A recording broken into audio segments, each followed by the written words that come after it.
Hello friends, welcome to ಸಕ್ಸಸ್ಲೋಕ YouTube channel. ನಾನು ನಿಮಗೆ ಈ ವಿಡಿಯೋದಲ್ಲಿ ಸುಕನ್ಯಾ ಸಮೃದ್ಧಿ ಯೋಜನೆ ಬಗ್ಗೆ ನಿಮಗೆ ತಿಳಿಸ್ಕೊಡಕ್ ಹೋಗ್ತಾ ಇದ್ದೀನಿ. ಸುಕನ್ಯಾ ಸಮೃದ್ಧಿಯಲ್ಲಿ ನೀವು ಎಷ್ಟು ಹಣ ಇಟ್ಟರೆ ನಿಮ್ಗೆ ಎಷ್ಟು ಹಣ ಬರುತ್ತೆ, ನೀವು ಎಷ್ಟು ತಿಂಗಳು ಕಟ್ಟಿದ್ರೆ ನಿಮ್ಗೆ ಎಷ್ಟು ಹಣ ನಿಮ್ಗೆ ಟೋಟಲ್ ಆಗಿ ಲಾಸ್ಟ್ ಅಲ್ಲಿ ಬರುತ್ತೆ ಅನ್ನೋದನ್ನ ನಿಮ್ಗೆ ಡೀಟೇಲ್ ಆಗಿ ಹೇಳ್ಕೊಡ್ತೀನಿ. ನಿಮ್ಗೆ 500 ರೂಪಾಯಿ ಇಟ್ಟಿದ್ರೆ ಎಷ್ಟು ಬರುತ್ತೆ, 1000 ರೂಪಾಯಿ ಇಟ್ಟರೆ ಎಷ್ಟು ಬರುತ್ತೆ, 2000 ರೂಪಾಯಿ ಪ್ರತಿ ತಿಂಗಳು ಇಟ್ಟರೆ ಎಷ್ಟು ಬರುತ್ತೆ, 5000 ಪ್ರತಿ ತಿಂಗಳು ಇಟ್ಟರೆ ಎಷ್ಟು ಬರುತ್ತೆ, ಪ್ರತಿ ತಿಂಗಳು 10,000 ರೂಪಾಯಿ ಇಟ್ಟರೆ ಎಷ್ಟು ಬರುತ್ತೆ ಅನ್ನೋದನ್ನ ನಾನು ನಿಮ್ಗೆ ಈ ವಿಡಿಯೋದಲ್ಲಿ ಡೀಟೇಲ್ ಆಗಿ ತಿಳಿಸ್ಕೊಡ್ತಿದ್ದೀನಿ. ಯಾಕಂದ್ರೆ ನಾವು ನಮ್ಮ ಹೆಣ್ಣು ಮಕ್ಕಳ ಭವಿಷ್ಯನ ತುಂಬಾ ಜೋಪಾನ ಮಾಡಬೇಕಾಗಿರೋದ್ರಿಂದ ಸರ್ಕಾರದವರು ಸಹ ಸಾಕಷ್ಟು ಒಳ್ಳೆ ರೀತಿ ಇಂಟ್ರೆಸ್ಟ್ ಕೊಡ್ತಿದ್ದಾರೆ. ಆದ್ರಿಂದ ನಮ್ಮ ಹೆಣ್ಣು ಮಕ್ಕಳ ಅವರ ಜೀವನ, ಅವರ ಭವಿಷ್ಯದ ಬಗ್ಗೆ ನಾವು ಯೋಚನೆ ಮಾಡೋದು ಖಂಡಿತವಾಗಿ ಮಾಡ್ಲೇಬೇಕಾಗುತ್ತೆ. ನಾವು ನಮ್ಮ ಹೆಣ್ಣು ಮಕ್ಕಳ ಒಳ್ಳೆ ರೀತಿ ನಾವು ಆರೈಕೆ ಮಾಡ್ಬೇಕಂದಾಗ ಹಣ ಅತ್ಯವಶ್ಯಕ ಬೇಕಾಗಿ ಆಗುತ್ತೆ. ಆದ್ರಿಂದ ನಾವು ಸಣ್ಣ ಪ್ರಮಾಣದಲ್ಲಾದ್ರೂ ಪ್ರತಿ ತಿಂಗಳು ಸೇವ್ ಮಾಡ್ಕೊಂಡು ಹೋಗ್ತಾ ಇದ್ರೆ ಅಟ್ಲೀಸ್ಟ್ ಅವ್ರಿಗೆ 21 ವರ್ಷ ಆಗೋ ವಯಸ್ಸಷ್ಟೊತ್ತಿಗೆ ಅವ್ರಿಗೆ ಒಳ್ಳೆ ರೀತಿ ವಿದ್ಯಾಭ್ಯಾಸ ಕೊಡ್ಸೋದಿಕ್ಕೆ ನೀವು ನಿಮ್ಮ ಹತ್ರ ಸಾಕಷ್ಟು ಹಣ ಇರುತ್ತೆ. ಎಜುಕೇಶನ್ಗೆ ಅವ್ರಿಗೆ ಹಣ ಕೊಡ್ಬೋದು. ಇಲ್ಲಾಂದ್ರೆ ಅವರ ಮದುವೆಗೂ ಸಹ ನೀವು ಎಕ್ಸ್ಪೆನ್ಸಸ್ ಈಸಿಯಾಗಿ ಭರಿಸ್ಬೋದು. ಯಾಕಂದ್ರೆ ಮುಂದೆ ಎಷ್ಟು ಕಷ್ಟ ಬರುತ್ತೋ ಅಂತ ಯಾರಿಗೂ ಗೊತ್ತಿರೋದಿಲ್ಲ, ಅರ್ಥ ಆಯ್ತಲ್ಲ. ಆದ್ರಿಂದ ನಾವು ಹಣನ ಈಗಿಂದನೇ ಸ್ವಲ್ಪ ಸ್ವಲ್ಪ ಜೋಡಿಸ್ತಾ ಹೋದ್ರೆ ಮುಂದಿನ ದಿನ ಅವ್ರಿಗೆ ಸಾಕಷ್ಟು ರೀತಿಯಲ್ಲಿ, ಆ ಹೆಣ್ಣು ಮಗುವಿಗೆ ಸಾಕಷ್ಟು ರೀತಿಯಲ್ಲಿ ಆ ಹಣ ತುಂಬಾ ಯೂಸ್ಫುಲ್ ಆಗುತ್ತೆ. ಆದ್ರಿಂದ ನಾವು ಪೇರೆಂಟ್ಸ್ಗಳಾದವರು ತುಂಬಾ ಒಳ್ಳೆ ರೀತಿ ಯೋಚನೆ ಮಾಡಿ ನಾವು ಪ್ರತಿ ತಿಂಗಳು ಸ್ವಲ್ಪ ಮೊತ್ತನ ಅವ್ರಿಗಾಗಿ ಎತ್ತಿಟ್ರೆ ಅವರ ಭವಿಷ್ಯನ ನಾವು ಖಂಡಿತವಾಗಿ ಒಳ್ಳೆ ರೀತಿಯಲ್ಲಿ ನಾವು ರೂಪಿಸ್ಬೋದು ಅನ್ನೋದು ನನ್ನ ಈ ವಿಡಿಯೋದ ಉದ್ದೇಶ. ಈಗ ತಿಳಿಸ್ಕೊಳ್ಳೋಣ ಯಾವ ರೀತಿ ನಾವು ಒಂದೊಂದು ಅಮೌಂಟ್ ಇಟ್ರೆ ಎಷ್ಟೆಲ್ಲ ನಮ್ಗೆ ರಿಟರ್ನ್ ಬರುತ್ತೆ ಅನ್ನೋದನ್ನ ನಾನು ನಿಮ್ಗೆ ಈಗ ಡೀಟೇಲ್ ಆಗಿ ತಿಳಿಸ್ಕೊಳ್ತೀನಿ. ನಾನು ಆ ಡೀಟೇಲ್ಸ್ ನ ನಿಮ್ಗೆ ತಿಳಿಸ್ಕೊಡೋಕೆ ಮೊದಲು ನೀವು ನಮ್ಮ ಸಕ್ಸಸ್ ಲೋಕ ಯೂಟ್ಯೂಬ್ ಚಾನಲ್ಗೆ ಇದುವರೆಗೂ ಸಬ್ಸ್ಕ್ರೈಬ್ ಮಾಡ್ಕೊಂಡಿಲ್ಲ ಅಂದ್ರೆ ಖಂಡಿತವಾಗಿ ಸಬ್ಸ್ಕ್ರೈಬ್ ಮಾಡ್ಕೊಳ್ಳಿ. ಮತ್ತೆ ಬೆಲ್ ಐಕನ್ ಕ್ಲಿಕ್ ಮಾಡಿದ್ರೆ ನಮ್ಮ ಎಲ್ಲಾ ಮುಂದಿನ ವಿಡಿಯೋಗಳು ನಿಮ್ಗೆ ಖಂಡಿತವಾಗಿ ಸಿಗುತ್ತೆ. ಈಗ ತಿಳ್ಕೊಳ್ಳೋಣ ಯಾವ ರೀತಿಯಲ್ಲಿ ಎಷ್ಟು ಅಮೌಂಟ್ ಇಟ್ರೆ ಎಷ್ಟು ಬರುತ್ತೆ ಅನ್ನೋದನ್ನ ಈಗ ನಾನು ತಿಳಿಸ್ಕೊಳ್ತೀನಿ. ಮೊದಲನೇದಾಗಿ ನೋಡೋಣ, ನೀವು ಮಂತ್ಲಿ 500 ರುಪೀಸ್ ಏನಾದ್ರು ಇಟ್ರೆ, 500 ರೂಪಾಯಿ ನೀವು ಪ್ರತಿ ತಿಂಗಳು ಸುಕನ್ಯಾ ಸಮೃದ್ಧಿ ಯೋಜನೆ ಅಕೌಂಟ್ ಅಲ್ಲಿ ಪ್ರತಿ ತಿಂಗಳು 500 ರುಪೀಸ್ ಇಟ್ಕೊಂಡು ಹೋದ್ರೆ ಈಗ 7.6 ಇಂಟ್ರೆಸ್ಟ್ ರೇಟ್ ಇದೆ. ಸೊ ನಾರ್ಮಲ್ ಆಗಿ ನಾವಿಲ್ಲಿ ಅಸ್ಯೂಮ್ ಮಾಡಿರೋದು ಮಗು ಹುಟ್ಟಿದ ತಕ್ಷಣ ನಾವು ಈ ಅಕೌಂಟ್ ಓಪನ್ ಮಾಡಿಸಿದೀವಿ ಅಂತ. ಫಸ್ಟ್ ಇಯರ್ ಅಲ್ಲೇನೆ ನಾವು ಈ ಮಗು ಹೆಸರಲ್ಲಿ ಒಂದು ಅಕೌಂಟ್ ಓಪನ್ ಮಾಡಿದೀವಿ ಅಂದ್ರೆ ನಾವು ಆ ಅಕೌಂಟ್ ಅಲ್ಲಿ 15 ವರ್ಷ ನಾವು ಅಕೌಂಟ್ ಅಲ್ಲಿ ಡಿಪಾಸಿಟ್ ಮಾಡ್ತಾ ಹೋಗ್ಬೋದು ಪ್ರತಿ ತಿಂಗಳನ್ನು. ಆದ್ರಿಂದ ನಾವು 500 ರೂಪಾಯಿ ಪ್ರತಿ ತಿಂಗಳು ಡಿಪಾಸಿಟ್ ಇಟ್ಕೊಂಡು ಹೋದ್ರೆ ನಮ್ಗೆ 15 ವರ್ಷದಷ್ಟೊತ್ತಿಗೆ ನಾವು ಹತ್ರ 90,000 ರೂಪಾಯಿ ಡಿಪಾಸಿಟ್ ಇಟ್ಟಿರ್ತೀವಿ. 90,000 ರೂಪಾಯಿ ನಮ್ಮ ಅಮೌಂಟ್ ಅನ್ನ ಇಟ್ಟಿರ್ತೀವಿ. ಅದಕ್ಕೆ ಸರ್ಕಾರದವರು ಟೋಟಲ್ ಇಂಟ್ರೆಸ್ಟ್ ರೇಟು 7.6% ಪ್ರಕಾರ ನಿಮ್ಗೆ 1,64,000 ರೂಪಾಯಿ ಇಂಟ್ರೆಸ್ಟ್ ರೇಟ್ ಬರುತ್ತೆ. ಅಂದ್ರೆ ಟೋಟಲ್ ನಿಮ್ಗೆ ಮೆಚುರಿಟಿ ವ್ಯಾಲ್ಯೂ ಎಷ್ಟು ಬರುತ್ತೆ ಅಂದ್ರೆ 2,50,000 ರೂಪಾಯಿ ಬರುತ್ತೆ 21 ಇಯರ್ಸ್ ಆಗ್ಬಿಟ್ಮೇಲೆ. ನಿಮ್ಗೆ ಅರ್ಥ ಆಗಿರ್ಬೋದು, 21 ಇಯರ್ಸ್ ಆಗ್ಬಿಟ್ಮೇಲೆ ನೀವು 2.5 ಲಕ್ಷ ರೂಪಾಯಿ ಕೊಟ್ಟಾಗ ಅವ್ರಿಗೆ ತುಂಬಾ ಹ್ಯಾಪಿ ಆಗುತ್ತೆ. ನೀವು ಜಸ್ಟ್ 500 ರುಪೀಸ್ ಸೇವ್ ಮಾಡ್ಕೊಂಡು ಹೋಗ್ತಾ ಇರೋದು ಪ್ರತಿ ತಿಂಗಳು, ನೀವು ಕಟ್ಟಿರೋದು 90,000 ರೂಪಾಯಿ, ನಿಮ್ಗೆ ಟೋಟಲ್ ಆಗಿ ಮೆಚುರಿಟಿ ಬರೋದು 2.5 ಲಕ್ಷ ರೂಪಾಯಿ. ಆಗ ಆ ಟೈಮಲ್ಲಿ ನಿಮ್ಮ ಹೆಣ್ಣು ಮಗುವಿಗೆ ಅದು ದೊಡ್ಡ ಅಮೌಂಟ್ ಆಗಿರುತ್ತೆ. ಆದ್ರಿಂದ ನೀವು ಕೂಡ ಸಣ್ಣ ಮೊತ್ತದಿಂದ ಸ್ಟಾರ್ಟ್ ಮಾಡಿ. 500 ರೂಪಾಯಿನಿಂದ 100 ರೂಪಾಯಿ ಆದ್ರೆ ಸ್ಟಾರ್ಟ್ ಮಾಡಿ, 200 ರುಪೀಸ್ ಇಂದ ಸ್ಟಾರ್ಟ್ ಮಾಡಿ, 300 ರುಪೀಸ್ ಇಂದ ಸ್ಟಾರ್ಟ್ ಮಾಡಿ.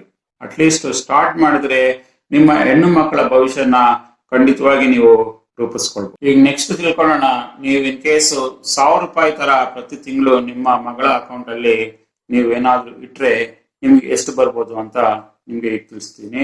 ನೀವೇನಾದ್ರೂ 1,000 ರೂಪಾಯಿ ಇಟ್ರೆ ನಿಮ್ಮ ಮಗಳ ಹೆಸರಲ್ಲಿ 1,000 ರೂಪಾಯಿ ಪ್ರತಿ ತಿಂಗಳು ಇಟ್ರೆ 7.6 ಇಂಟ್ರೆಸ್ಟ್ ಪ್ರಕಾರ ನೀವು 15 ವರ್ಷ ಪ್ರತಿ ತಿಂಗಳು ನೀವು 1,000 ರೂಪಾಯಿ ಅಮೌಂಟ್ ನೀವು ಪ್ರತಿ ತಿಂಗಳು ಇಟ್ಟಕ್ಕೆ ಹೋದ್ರೆ ನಿಮ್ಗೆ ಹತ್ರ ನೀವು ನಿಮ್ಮ ಕೈಯಿಂದ ಕಟ್ಟಿರೋ ದುಡ್ಡು 1,80,000 ರೂಪಾಯಿ. ನಿಮ್ಮ ಕೈಯಿಂದ ಕಟ್ಟಿರೋದು 1,80,000 ರೂಪಾಯಿ. ಅದಕ್ಕೆ ಇಂಟ್ರೆಸ್ಟ್ ಬಂದ್ಬಿಟ್ಟು 3,29,000 ರೂಪಾಯಿ ಬರುತ್ತೆ. ಅರ್ಥ ಆಯ್ತಲ್ವಾ? ಟೋಟಲ್ ನೀವು ಇನ್ವೆಸ್ಟ್ಮೆಂಟ್ ಮಾಡಿರೋದು ಇಂಟ್ರೆಸ್ಟ್ ಸೇರ್ಕೊಂಡ್ರೆ ಹತ್ರ ನಿಮ್ಗೆ 5 ಲಕ್ಷ ರೂಪಾಯಿ ನಿಮ್ಗೆ ಹಣ ಬರುತ್ತೆ ನಿಮ್ಮ ಮಗಳಿಗೆ 21 ವರ್ಷ ಆದ್ಮೇಲೆ. ಆದ್ರಿಂದ ನಿಮ್ಮ ಮಗಳಿಗೆ ಆ ಟೈಮಲ್ಲಿ ಏನಾದ್ರೂ 5 ಲಕ್ಷ ರೂಪಾಯಿ ಸಿಕ್ಕಿದ್ರೆ ನೀವೇ ಅರ್ಥ ಮಾಡ್ಕೊಳ್ಬೇಕು, ನಿಮ್ಗೆ ಒಳ್ಳೆ ರೀತಿಯಲ್ಲಿ ನಿಮ್ಮ ಮಗಳಿಗೆ ಸಹಾಯ ಆಗುತ್ತೆ ಆ ಹಣದಿಂದ. ಅರ್ಥ ಆಯ್ತಲ್ವಾ? ಅವಳಿಗೆ ಒಳ್ಳೆ ಎಜುಕೇಶನ್ ಕೊಡಿಸ್ಬೋದು, ಇಲ್ಲಾಂದ್ರೆ ಆ ಹಣದಿಂದಾನೇ ಅವರಿಗೆ ಮದುವೆ ಕೂಡ ಈಸಿಯಾಗಿ ಮಾಡಿಸ್ಬೋದು, ಇಲ್ಲಾಂದ್ರೆ ಚಿನ್ನ ಕೊಡಿಸ್ಬೋದು. ಏನೆಲ್ಲ ರೀತಿಯಲ್ಲಿ ಆ ಹಣದಿಂದ ನೀವೇನೆಲ್ಲ ಮಾಡ್ಬೋದು ನೀವೇ ಯೋಚಿಸಿ. ಅದೇ ರೀತಿ ಈಗ ಮತ್ತೊಂದು ತಿಳ್ಕೊಳ್ಳೋಣ. ಈಗ ನಾವು ಏನಾದರೂ ಪ್ರತಿ ತಿಂಗಳು 2,000 ರೂಪಾಯಿ ಕಟ್ಟಿದ್ರೆ, ನಿಮ್ಮ ಮಗಳ ಹೆಸರಲ್ಲಿ ಪ್ರತಿ ತಿಂಗಳು 2,000 ರೂಪಾಯಿ ಕಟ್ಟಿದ್ರೆ, ನೀವು 15 ವರ್ಷದಲ್ಲಿ ನೀವು 3,60,000 ರೂಪಾಯಿ ನೀವು ಕಟ್ತೀರಾ. 3,60,000 ರೂಪಾಯಿ ಕಟ್ಟಿದಾಗ ನಿಮ್ಗೆ ಇಂಟ್ರೆಸ್ಟ್ ರೇಟ್ ಎಷ್ಟು ಬರುತ್ತೆ ಅಂದ್ರೆ 6,58,000 ರೂಪಾಯಿ ಬರುತ್ತೆ. 6,58,000 ಬರುತ್ತೆ. ನಿಮಗೆ ಟೋಟಲ್ ಎಲ್ಲ ಸೇರ್ಕೊಂಡು ರಿಟರ್ನ್ ಆಗೋದು 10 ಲಕ್ಷ ರೂಪಾಯಿ ನಿಮ್ಗೆ ರಿಟರ್ನ್ ಆಗುತ್ತೆ. ಅರ್ಥ ಆಗ್ಬೇಕು, ನೀವು ಪೇ ಮಾಡಿರೋದು 3,60,000 ರೂಪಾಯಿ, ನಿಮ್ಗೆ ರಿಟರ್ನ್ ಆಗೋದು 10 ಲಕ್ಷ ರೂಪಾಯಿ ಟೋಟಲ್ ಆಗಿ. ಆದ್ರಿಂದ ನೀವು ತಿಂಗಳು ಸ್ವಲ್ಪ ಆದ್ರೂ ಸೇವ್ ಮಾಡಕ್ ಟ್ರೈ ಮಾಡಿದ್ರೆ, 2,000 ರೂಪಾಯಿ ಸೇವ್ ಮಾಡಿದ್ರೆ ನಿಮ್ ಮಗಳಿಗೆ ಹತ್ರ 10 ಲಕ್ಷ ರೂಪಾಯಿ 21 ವಯಸ್ಸಲ್ಲಿ ಅವ್ರಿಗೆ ಸಿಗುತ್ತೆ. ಈಗ ಮತ್ತೆ ಇನ್ನೊಂದು ಆಪ್ಷನ್ ಟ್ರೈ ಮಾಡೋಣ. ಯಾವುದು ಅಂದ್ರೆ, ಪ್ರತಿ ತಿಂಗಳು ನಿಮ್ಮ ಮಗಳ ಹೆಸರಲ್ಲಿ 5,000 ರೂಪಾಯಿ ಇಟ್ರೆ, ನೀವು ಪ್ರತಿ ತಿಂಗಳು ನಿಮ್ಮ ಮಗಳ ಹೆಸರಲ್ಲಿ 5,000 ಇಟ್ರೆ, ನೀವು 5,000 ಇಟ್ರೆ ನೀವು ಪ್ರತಿ ತಿಂಗಳು ನೀವು ಟೋಟಲ್ ಆಗಿ 9 ಲಕ್ಷ ರೂಪಾಯಿ ನಿಮ್ಮ ಮಗಳ ಹೆಸರಲ್ಲಿ ಸುಕನ್ಯಾ ಸಮೃದ್ಧಿ ಯೋಜನೆಯಲ್ಲಿ 9 ಲಕ್ಷ ರೂಪಾಯಿ ಇನ್ವೆಸ್ಟ್ಮೆಂಟ್ ಮಾಡಿರ್ತೀರ. 9 ಲಕ್ಷ ಇನ್ವೆಸ್ಟ್ಮೆಂಟ್ ಮಾಡಿದಾಗ ನಿಮ್ಗೆ ಬಡ್ಡಿ ರೂಪದಲ್ಲೇ ಹತ್ರ 16 ಲಕ್ಷ ರೂಪಾಯಿ ಹಣ ಬರುತ್ತೆ. ನಿಮ್ಗೆ ಬಡ್ಡಿ ರೂಪದಲ್ಲೇ ಹತ್ರ 16 ಲಕ್ಷ ಹಣ ಬರುತ್ತೆ. ಮತ್ತೆ ಟೋಟಲ್ ಆಗಿ ನಿಮ್ಗೆ ವಾಪಸ್ ಬರೋದು 21 ಇಯರ್ ನಿಮ್ಗೆ ಟೋಟಲ್ ಆಗಿ ವಾಪಸ್ ಬರೋದು 21 ಇಯರ್ಸ್ ಅಲ್ಲಿ 25 ಲಕ್ಷ ಬರುತ್ತೆ ನೋಡಿ. 25 ಲಕ್ಷ ರೂಪಾಯಿ ವಾಪಸ್ ಬರುತ್ತೆ ನೀವು 9 ಲಕ್ಷ ಕಟ್ಟಿದ್ರಿ. ಆದ್ರಿಂದ ನೀವು ಮೊದಲಿಂದನೇ ಸ್ಟಾರ್ಟ್ ಮಾಡ್ಕೊಂಡ್ರೆ ನಿಮ್ಗೆ ಸಾಕಷ್ಟು ಹಣ ಕೂಡ ನಿಮ್ಮ ಮಗಳಿಗೆ ಒಳ್ಳೆ ರೀತಿ ಗಿಫ್ಟ್ ಆಗಿ ಕೊಡ್ಬೋದು.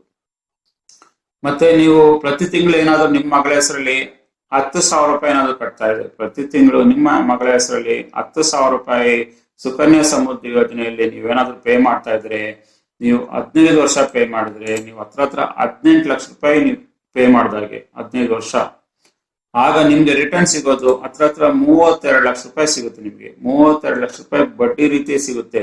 ಅಂದ್ರೆ ನಿಮ್ ಓವರ್ ಆಲ್ ಟೋಟಲ್ ನಿಮ್ಗೆ ರಿಟರ್ನ್ ಸಿಗೋದು 50 ಲಕ್ಷ ರೂಪಾಯಿ. ನೀವೇನಾದ್ರೂ ಸಾಕಷ್ಟು ಇನ್ಕಮ್ ಬರ್ತಾ ಇತ್ತು, ಸಾಕಷ್ಟು ನೀವು ಹಣ ಮಾಡಿದ್ರೆ, ಪ್ರತಿ ತಿಂಗಳು ನಿಮ್ಮ ಮಗಳ ಹೆಸರಲ್ಲಿ 10,000 ರೂಪಾಯಿ ನೀವು ಸೇವ್ ಮಾಡ್ತಾ ಇದ್ರೆ, 21 ವರ್ಷ ನಿಮ್ಮ ಮಗಳ ಆಗೋಷ್ಟೊತ್ತಿಗೆ ನೀವು ಹತ್ರ 50 ಲಕ್ಷ ಅವ್ರಿಗೆ ಗಿಫ್ಟ್ ಕೊಡ್ಬೋದು. ಅರ್ಥ ಆಯ್ತಲ್ಲ? ನೀವೇ ಅರ್ಥ ಮಾಡ್ಕೊಳ್ಬೋದು. 50 ಲಕ್ಷದಲ್ಲಿ ನೀವು ಸಾಕಷ್ಟು ರೀತಿಯಲ್ಲಿ ನಿಮ್ಮ ಮಗಳ ಭವಿಷ್ಯನ ಚೆನ್ನಾಗಿ ರೂಪಿಸ್ಬೋದು. ಅದರಿಂದ ನಾನ್ ನಿಮ್ಗೆ ಈ ವಿಡಿಯೋದಲ್ಲಿ ಏನ್ ಹೇಳಕ್ ಬಯಸ್ತಿದ್ದೀನಿ ಅಂದ್ರೆ, ನೀವು ಆದಷ್ಟು ಒಂದು ಮೊತ್ತನ ಫಿಕ್ಸ್ ಮಾಡ್ಕೊಂಡು ರೆಗ್ಯುಲರ್ ಆಗಿ ಪೇ ಮಾಡ್ಕೊಂಡು ಹೋಗಿ. ನೀವು ರೆಗ್ಯುಲರ್ ಆಗಿ ಪೇ ಮಾಡ್ಕೊಂಡು ಹೋದ್ರೆ ನೀವು ಒಂದು ಬ್ಯಾಲೆನ್ಸ್ ಆಗಿ ಪೇ ಮಾಡ್ತಾ ಇದ್ದಾರೆ, ರೆಗ್ಯುಲರ್ ಆಗಿ ಡಿಸಿಪ್ಲಿನ್ ಆಗಿ ಪೇ ಮಾಡ್ತಾ ಇದ್ದಾರೆ ರೆಗ್ಯುಲರ್ ಆಗಿ, ನಿಮ್ಮ ಮಗಳ ಭವಿಷ್ಯನ ಖಂಡಿತವಾಗಿ ನೀವು ಒಳ್ಳೆ ರೀತಿಯಲ್ಲಿ ರೂಪಿಸ್ಬೋದು. ನಿಮ್ಮ ಮಗಳ ಭವಿಷ್ಯನ ಒಳ್ಳೆ ರೀತಿ ನೀವು ಸುಧಾರಿಸ್ಬೋದು ಅನ್ನೋದು ನನ್ನ ಭಾವನೆ. ನಿಮ್ಗೆ ನಾನು ಈ ವಿಡಿಯೋದಲ್ಲಿ ಹೇಳಿರುವ ಎಲ್ಲಾ ಇನ್ಫಾರ್ಮೇಶನ್, ಸುಕನ್ಯಾ ಸಮೃದ್ಧಿ ಯೋಜನೆಯ ಎಲ್ಲಾ ಇನ್ಫಾರ್ಮೇಶನ್ ನಿಮ್ಗೆ ಇಷ್ಟ ಆಗಿದ್ರೆ ಖಂಡಿತ ಲೈಕ್ ಮಾಡಿ. ನೀವು ನಮ್ಮ ಸಕ್ಸಸ್ ಲೋಕ ಯೂಟ್ಯೂಬ್ ಚಾನಲ್ಗೆ ಇದುವರೆಗೂ ಸಬ್ಸ್ಕ್ರೈಬ್ ಮಾಡ್ಕೊಳ್ಳಿ ಅಂದ್ರೆ ಸಬ್ಸ್ಕ್ರೈಬ್ ಮಾಡ್ಕೊಳ್ಳಿ, ಮತ್ತೆ ಬೆಲ್ ಐಕಾನ್ ಕ್ಲಿಕ್ ಮಾಡಿದ್ರೆ ನಮ್ಮ ಎಲ್ಲಾ ಮುಂದಿನ ವಿಡಿಯೋಗಳು ನಿಮ್ಗೆ ಖಂಡಿತವಾಗಿ ಸಿಗುತ್ತೆ. ನಾವು ಸಿಗೋಣ ಮತ್ತೊಂದು ವಿಡಿಯೋದಲ್ಲಿ. ಅಲ್ಲಿವರೆಗೆ